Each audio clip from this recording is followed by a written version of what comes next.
কারখানায় কাজ করা সামান্য এক শ্রমিকের ছেলের খেলা দেখে তাকে কিনে নেয় স্থানীয় এক ক্লাব। বাচ্চা ছেলেটির বয়স তখন মাত্র 5। কিন্তু ভাগ্যের কি পরিহাস, মাত্র 11 বছর বয়সে এক বিরল রোগ ধরা পড়ল এই বিস্ময় বালকের।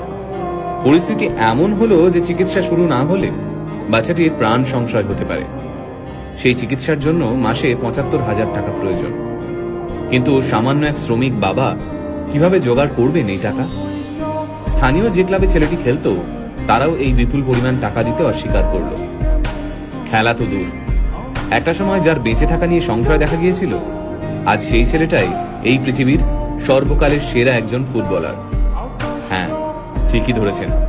আজকের ভিডিওতে আমরা কথা বলবো লিওনেল মেসিকে নিয়ে। 1987 সালে আর্জেন্টিনার রোজারিওতে জন্ম হয় মেসির।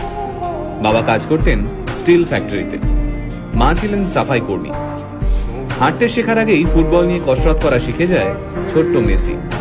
পায়ে বল নিয়ে যেন জাদু দেখাতে পারত ছোট্ট ছেলেটা। তার খেলা দেখে মাত্র 5 বছর বয়সে তাকে কিনে নেয় স্থানীয় এক ক্লাব।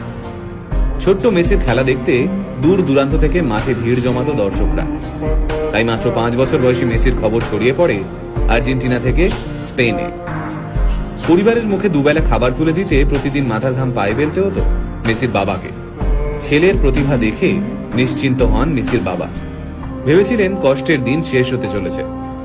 সবকিছুই ঠিকঠাক চলছিল।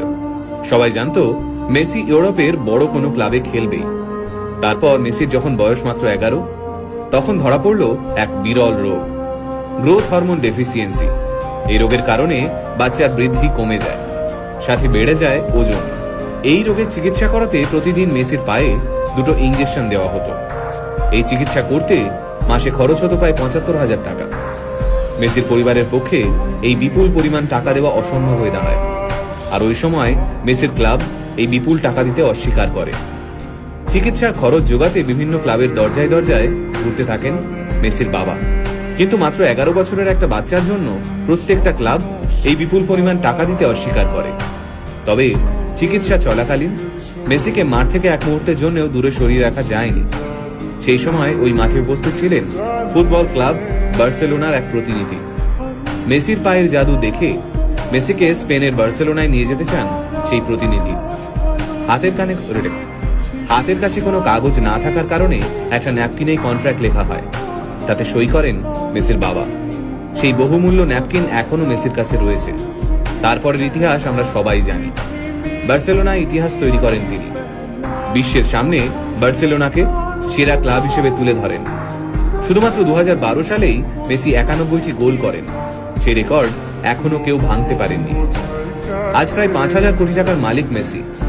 নিজের ফুটবল ক্যারিয়ারে পেয়েছেন প্রচুর খ্যাতি। এত সম্পত্তি পেয়েও মাথা ঘুরে যায়নি তার। বিয়ে করেছেন সেই ছোট্টবেলার বান্ধবী আন্তোনেলাকে। মাত্র 11 বছর বয়সে মেসি যখন আর্জেন্টিনা ছেড়ে স্পেনে চলে যান, তখন তিনি আন্তোনেলাকে কথা দিয়েছিলেন যে একদিন না একদিন তিনি তাকে স্পেনে নিয়ে যাবেনই। কথা রেখেছিলেন মেসি। ছোটবেলা থেকে স্পেনেই থাকতেন মেসি। বলা যায় স্পেনেই বড় হয়ে উঠেছেন তিনি। স্পেন ফুটবলের এক কর্তা মেসিকে স্পেনের হয়ে ফুটবল খেলতে অনুরোধ করেছিলেন, কিন্তু মেসি হাসি মুখে সেই অনুরোধ প্রত্যাখ্যান করেছিলেন। বর্তমানে পৃথিবীতে এমন কোনো ট্রফি নেই যা মেসির নামের পাশে নেই।